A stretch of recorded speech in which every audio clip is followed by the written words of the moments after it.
Le Cabinda est une aberration géographique et politique, une enclave comptant moins de 400 000 habitants, coincée entre les deux Congos, celui de Brazzaville et celui de Kinshasa, mais faisant partie intégrante de l'Angola, situé plus au nord, le long de la côte. Mais surtout, Cabinda regorge de pétrole et c'est, comme toujours, ce qui a fait son malheur. La revendication indépendantiste cabindaise, portée par le FLEC, est ancienne et s'appuie sur une histoire spécifique, distincte de celle de l'Angola, auquel il s'est trouvé rattaché par le fait d'une tutelle portugaise commune. Cette mainmise portugaise remonte à 1885 et un accord conclu avec le roi du Cabinda, alors que les puissances européennes découpaient leurs empires d'Afrique à coups de conquêtes et de soumission de monarques locaux. Dans cette vidéo, qui est la suite d'une première, où on voyait quelles étaient les origines de ce mouvement indépendantiste, nous allons revenir sur les événements qui ont entraîné la chute de ce mouvement et de ses leaders. Je vous conseille de regarder la première vidéo d'abord, sinon celle-ci sera difficile à suivre. D'ailleurs, c'était difficile à suivre pour moi qui écris la vidéo, et même probablement pour ceux qui ont vu la première, donc c'est à vous de voir. Et prenez un Doliprane, vous en aurez besoin.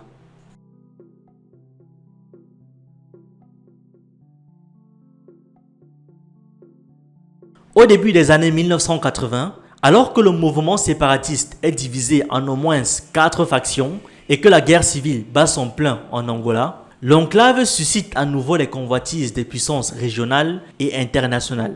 Certains cadres du FLEC historique, lassés de la lutte armée, mais conscients que la protection de l'enclave demeure l'une des priorités stratégiques du MPLA, décident de se rapprocher de l'UNITA et de l'Afrique du Sud.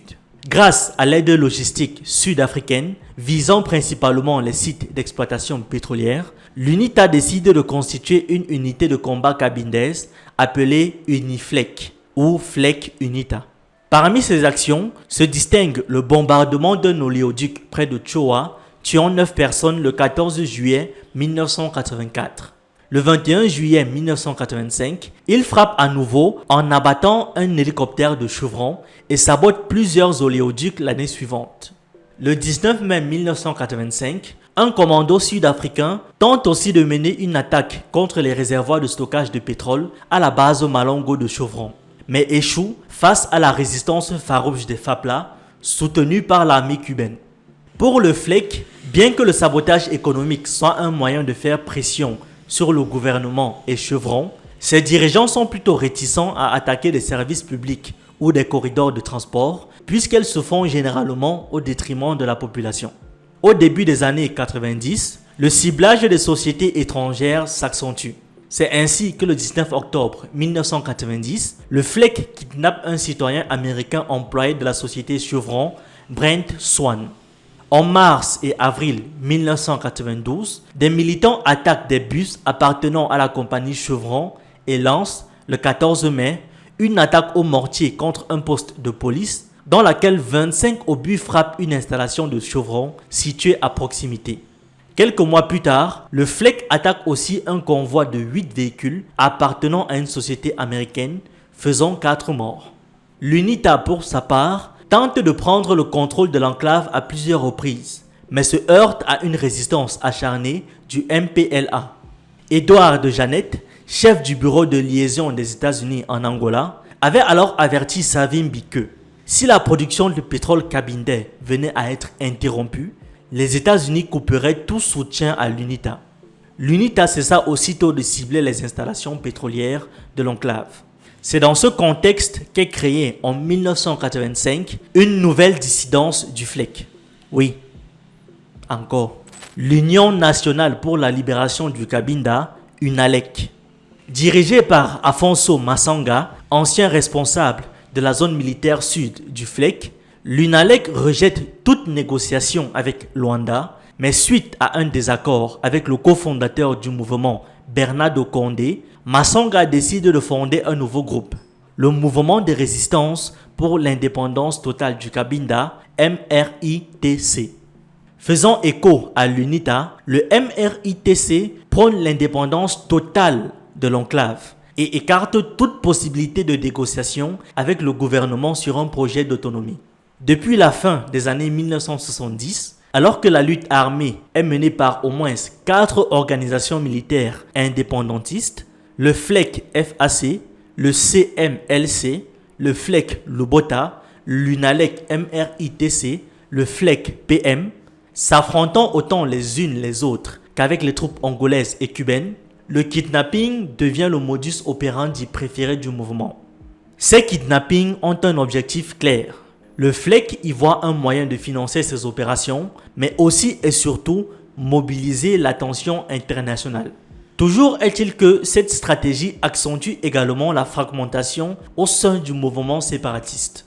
En 1992, est annoncée la constitution d'un nouveau groupe, le FLEC démocratique, FLEC-D, et sa branche armée, les Forces armées nationales du Cabinda, FANCA, semant davantage de confusion auprès des acteurs internationaux.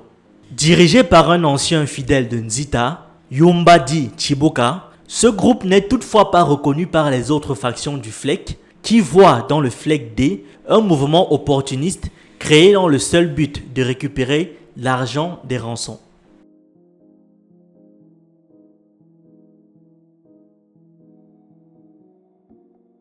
Depuis la fin de la guerre froide, la rébellion cabindaise est devenue résiduelle.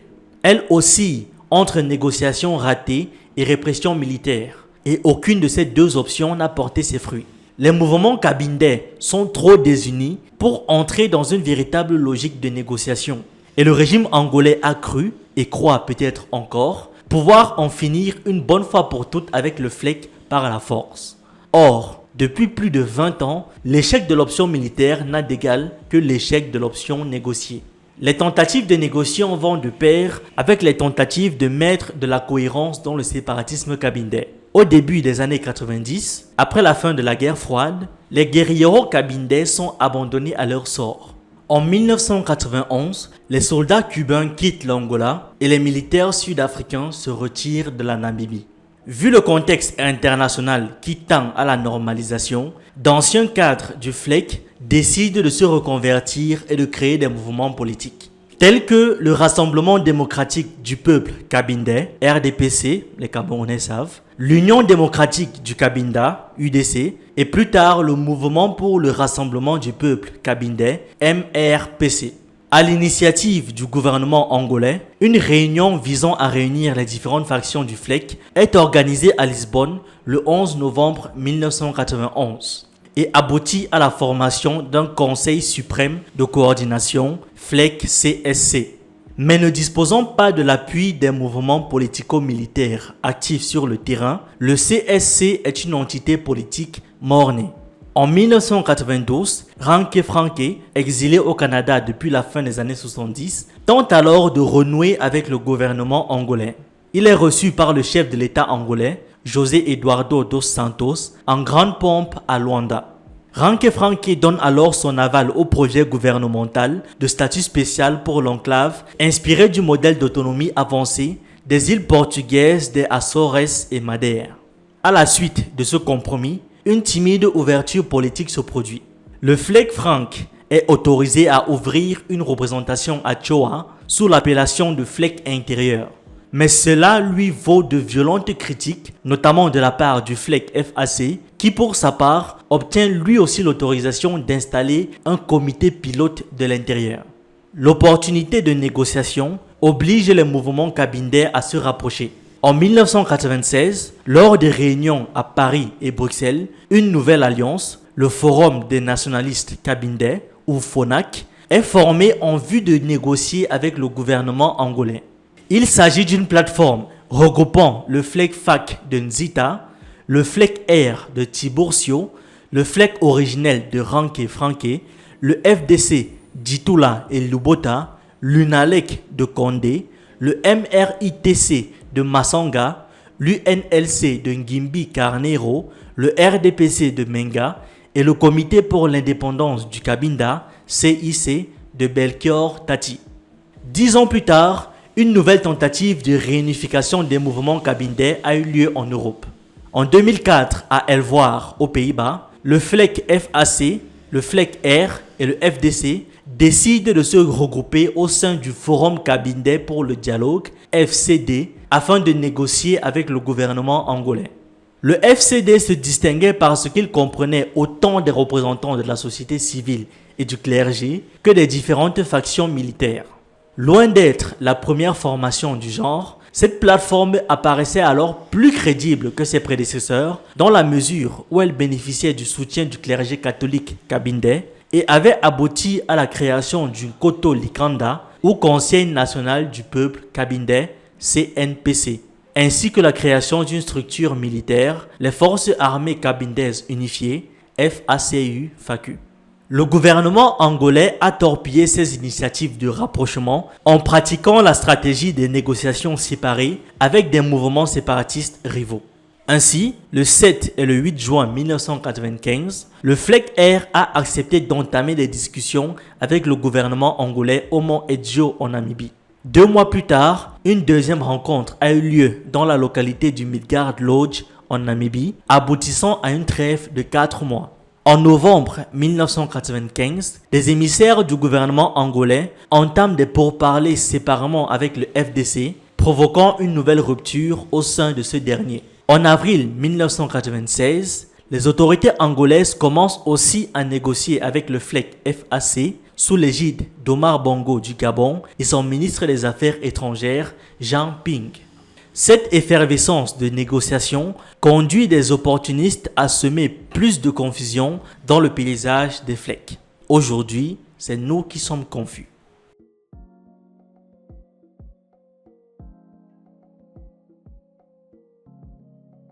Entre 2006 et 2010, la répression angolaise est victorieuse et l'attaque du FLEC contre l'un des bus de l'équipe nationale de football du Togo, un jour avant la cérémonie d'ouverture de la CAN le 8 janvier 2010, fournit à Luanda le prétexte idéal pour accentuer sa pression militaire. Alors que la CAN est organisée par l'Angola, l'un des bus de l'équipe nationale de football du Togo est attaqué par des hommes du FLEC en route vers le stade de Chiaza à Cabinda via Pointe-Noire. L'incident fait 3 morts, y compris des membres du staff technique de l'équipe togolaise, suscitant un tollé international. Dans la foulée, Rodrigues Mingas, ancien cadre du FLEC, revendique l'attaque au nom d'un mouvement défunt depuis les années 90, le FLEC Position Militaire.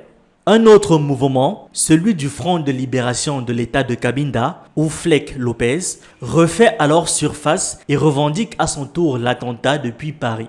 Le FLEC FAC, pour sa part, dément toute implication et pointe du doigt les services de renseignement du MPLA. Le gouvernement, résolu à sauver la face, lance une répression tous azimuts, menant des incursions dans les pays voisins afin de neutraliser des membres du FLEC et arrêtant de nombreux représentants de la société civile associés de près ou de loin à l'organisation Palambanda.